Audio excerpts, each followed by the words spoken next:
Hello, New Life Church. I'm Stephanie Randolph, and it's time for our TRAC devotion.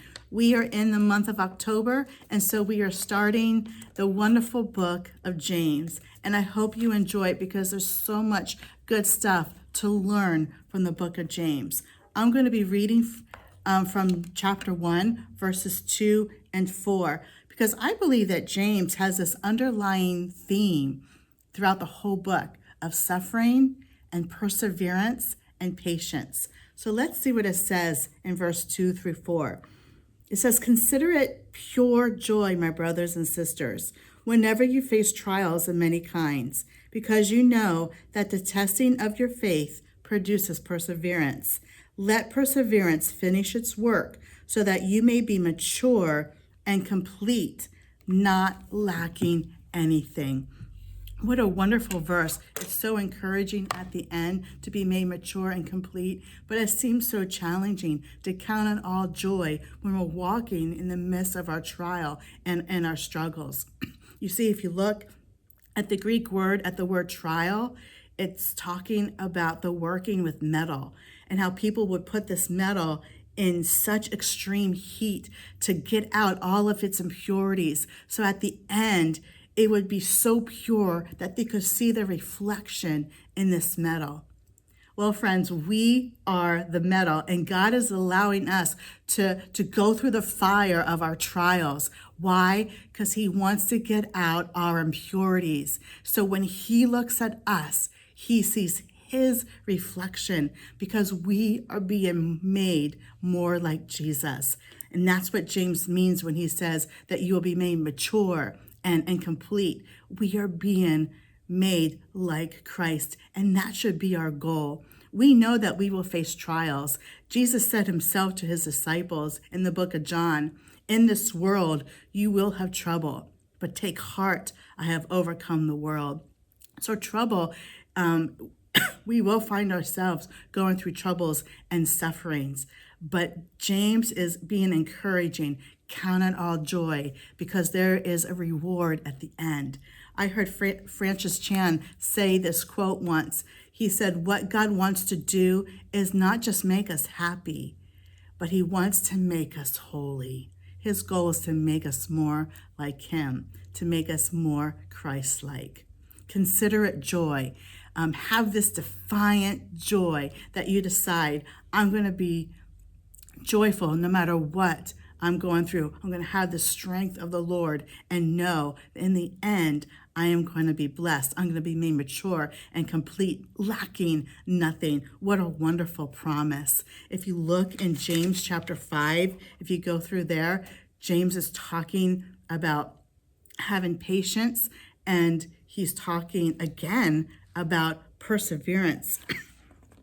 So in verse 7, he starts by saying to be patient. But let's jump down to verse 10. He says, brothers and sisters, brothers and sisters, be an example of patience in the face of suffering. And then he says, we are counted as blessed for those who have persevered. We need to be that example. We have examples in the Bible of people who persevered, and today we are that example as well. And we need to have patience, and we need to know that, actually he says, have patience in the face of suffering.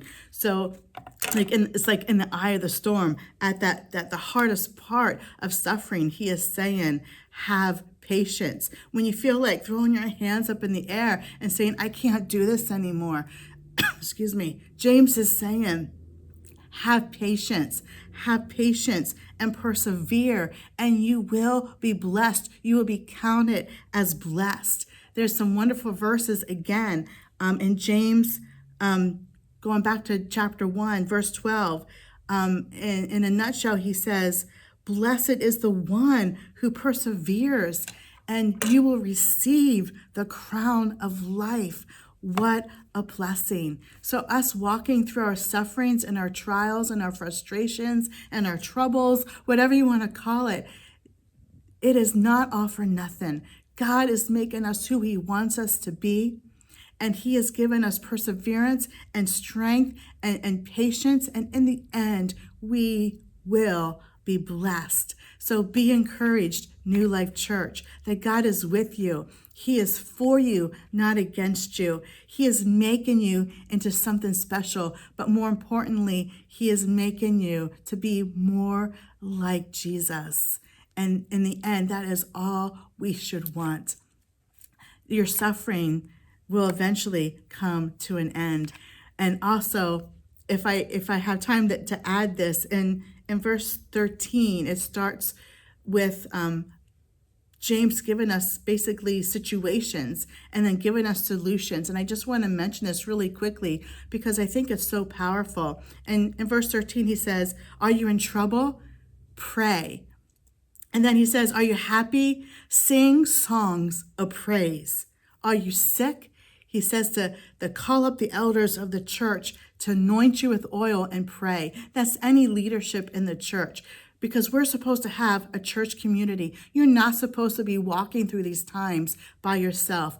We're supposed to link arms as a church body and help one another. So pray for one another, anoint with oil one another. He says, if you have sin, and of course that's all of us, to confess to one another, and there will be forgiveness, and there will be healing. And then again, to pray for one another. I just love how James really emphasizes the importance of church community. We need to be there for one another, especially when we're walking through trials and sufferings, especially when we're sick, especially when we're struggling maybe with sin or something that's combating us. We have answers, and it's to count it all joy. It's to persevere. It's to be patient. And most of all, it is to pray and link arms with your church body. New Life Church, I hope you know that we are here for you and that we love you. So be blessed and be encouraged. Read the book of James, really dig in and glean all the wonderful things that God has for you today, because it is God's truth. Have a good week and be blessed. See you next time, New Life Church.